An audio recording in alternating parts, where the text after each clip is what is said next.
Arrêtez de chercher un sens à votre vie. Vivez. Plus facile à dire qu'à faire.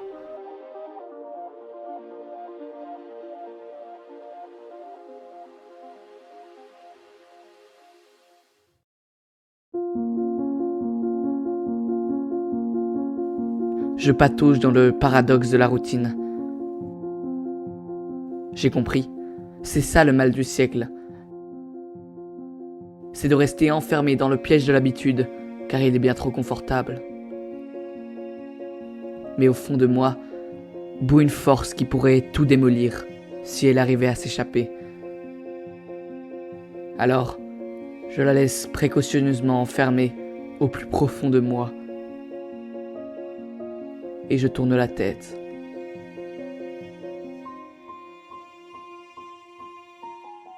Savez-vous ce que ça fait d'entendre résonner ce réveil dans le creux de sa tête? Ce son qui semble vous étourdir d'abord, puis qui vous tue lentement, en faisant bien attention à vous faire souffrir, comme une bête piégée qui ressent les dents métalliques s'enfoncer dans sa chair au ralenti. Voilà ce que je ressens au moment où l'impératif me force à sortir de mes draps. Le monde des songes s'effondre pour faire place à la réalité, lassante.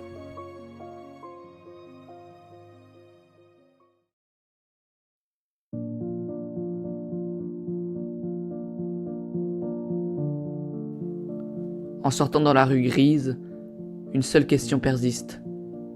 Comment se fait-il que je sois encore là? Ce monde, je le connais mieux que personne. Je m'enfonce dans les ténèbres du métro. Là, sur l'un des bancs, est assise comme toujours cette femme, les yeux cernés par l'insomnie, et ce petit sourire que j'avais eu du mal à discerner les premiers jours. Elle rentrerait dans le premier wagon pour être sûre d'avoir une place assise, puis sortirait 4 arrêts plus tard. Au bout de quelques semaines, lorsque j'aperçus une minuscule larme au coin de ses yeux, je compris qu'elle avait tant appris à sourire que ses lèvres s'étaient bloquées. J'ai l'impression que la seule chose que j'ignore de cette femme, c'est bien son nom. Vous comprenez maintenant, quand je vous dis que je ne trouve plus le sens de ma vie. Vous comprenez que ce qui illuminait mes yeux au début de mon existence me semble si terne aujourd'hui. Le monde s'est effrité et chaque petite particule de peinture s'est envolée. Avant, de cette simple petite bébête qui filait si rapidement entre les cailloux, j'imaginais toute une vie, tout un monde, toute une histoire. Les cailloux étaient des montagnes, les flaques d'eau des océans majestueux, et moi j'étais le terrible méchant de l'histoire. Il n'y avait personne pour me dire que mon récit était trop classique ou trop farfelu. Et pour une fois, c'était le méchant qui gagnait. Puis, quand mon imagination s'est envolée, quand mes histoires merveilleuses se sont transformées en remémoration de mes blagues qui n'avaient fait rigoler personne, ce sens de la vie qui me paraissait si évident se brisa. Je me trouvais nu au milieu de l'existence.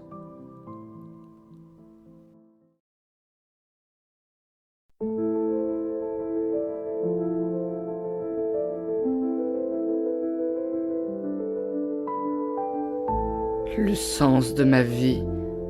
J'ai fouillé tous les livres, toutes les pages internet, toutes les vidéos de pseudo-développement personnel et de philosophie. Rien à part quelques menteurs, prêts à vendre une formation bien trop chère et qui racontent que c'est avec cette méthode qu'ils ont trouvé le leur. Le sens de la vie. Oh mais non, ils n'ont rien trouvé du tout. Alors puisque personne ne veut vraiment dévoiler la vérité, puisque tout le monde se cache derrière un faux sourire et crie à qui veut l'entendre qu'ils sont heureux, alors que chaque soir, ces mêmes personnes pleurent au fond de leurs draps et espèrent que la nuit viendra les sauver. Puisque le monde vous ment, écoutez-moi. Nous, êtres humains misérables, nous sommes faits pour vivre sans quête, sans but, sans histoire, sans sens. La vie n'est qu'une trêve au milieu du doux néant que compose le reste. Attendez patiemment que la souffrance prenne fin. Et enfin, quand tout sera terminé, profitez. Il n'y aura plus rien.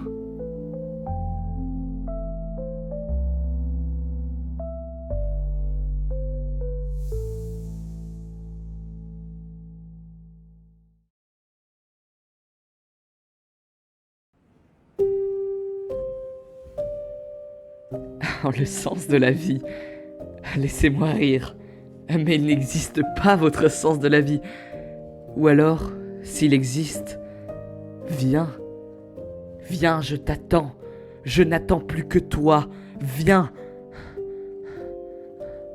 Ou je mets fin moi-même à ce massacre.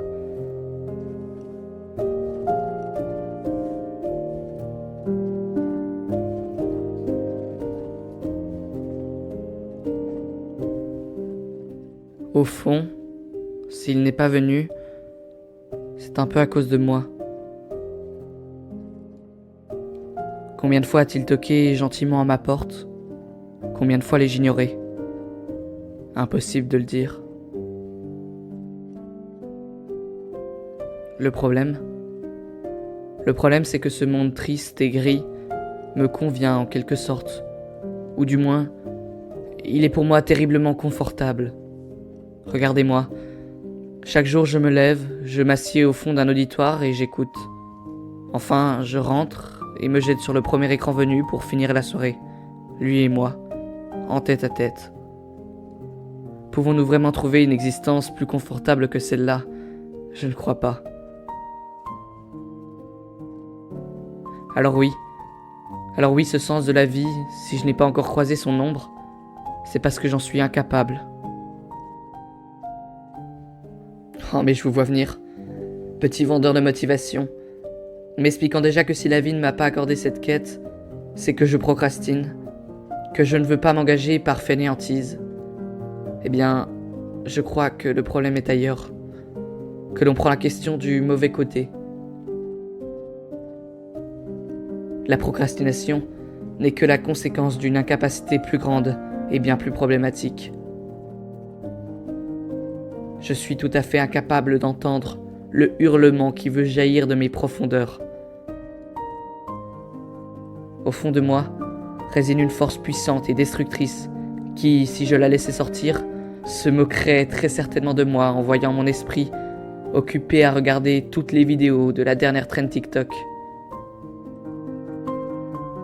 Je suis intimement persuadé que si je laissais s'échapper cette force, je pourrais faire de moi un artiste. Il y a dans mon ventre un pinceau ou une plume qui voudrait bien transpercer ma peau et se déposer de force dans ma main. Là se trouve tout le paradoxe de l'espèce humaine.